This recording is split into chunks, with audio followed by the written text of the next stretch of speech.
Hello, welcome back to this week's Luthercast, where we're going through Luther's Catechism and examining his understanding of the Ten Commandments and how they apply to our lives.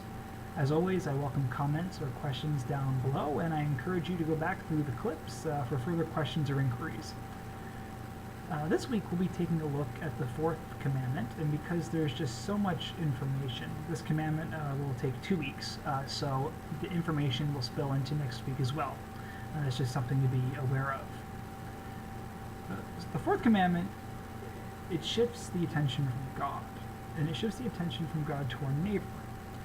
And while God is certainly still in the picture, no doubt, the following commandment deals with matters of the house and how we act towards one another, and also towards our neighbor as well. The fourth commandment is you are to honor your mother and father. So what does this mean? We are to fear and love God so that we neither despise nor anger our parents and others in authority, but instead honor, serve, obey, love, and respect them. Of the 7 remaining commandments, Luther believes that this one is the first and greatest. He believes that being a parent is among one of the highest honors anyone can be given, and that parents should be loved and they should be honored because of this particular walk of life, or vocation.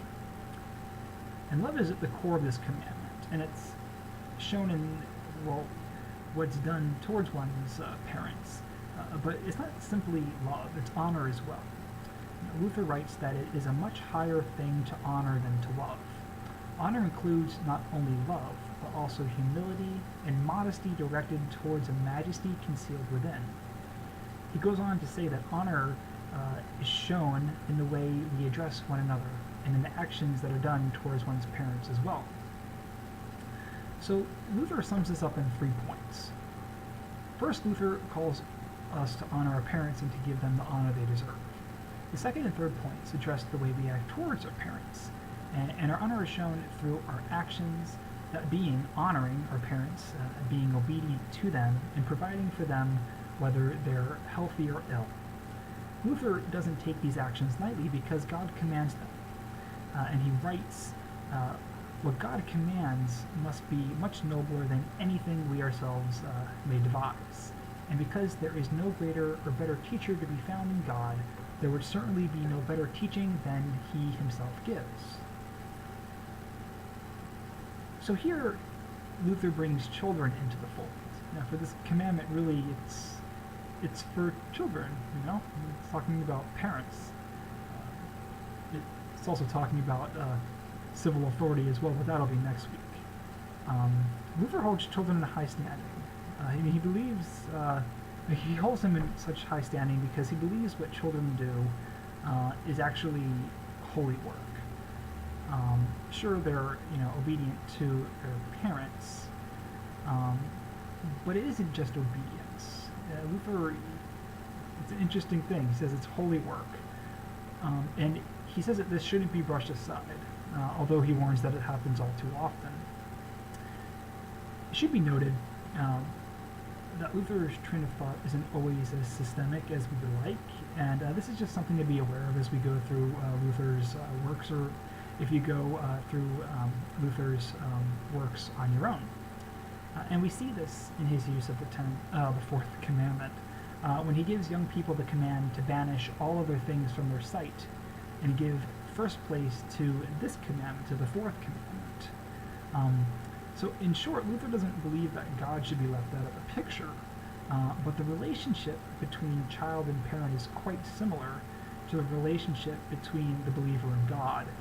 So where teaching and catechism and learning is concerned, it makes sense why he would do that.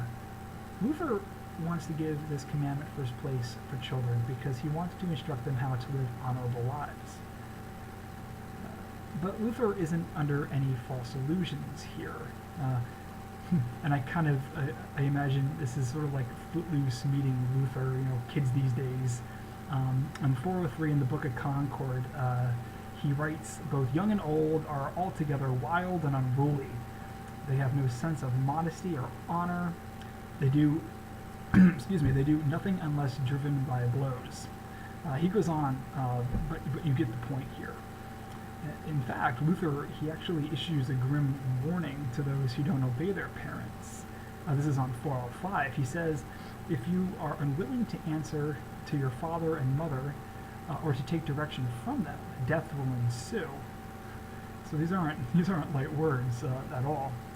He goes on and says, this is the way God will have it. Render obedience, love, and service to God. And God will reward you with every blessing. But on the other hand, if you anger God, God will send upon you both death and the executioner. These are certainly hard words to read and to hear, and just to struggle with as well, as I hope you do. So with this, Luther calls upon the parents. As we've explored before, Luther, he exalts parents and their walk of life above all others, for he knows that children are led astray, as we all are from time to time. Yet God's always there, right?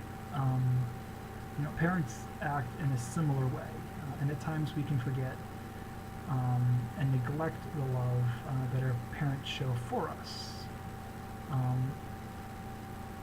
And that can happen with God as well. We can take God's blessings for granted.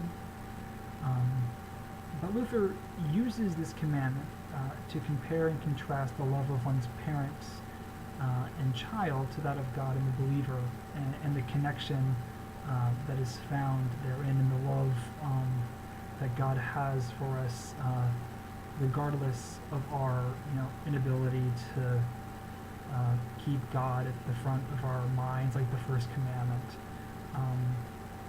And there's just an overwhelming amount of grace in Luther's understanding of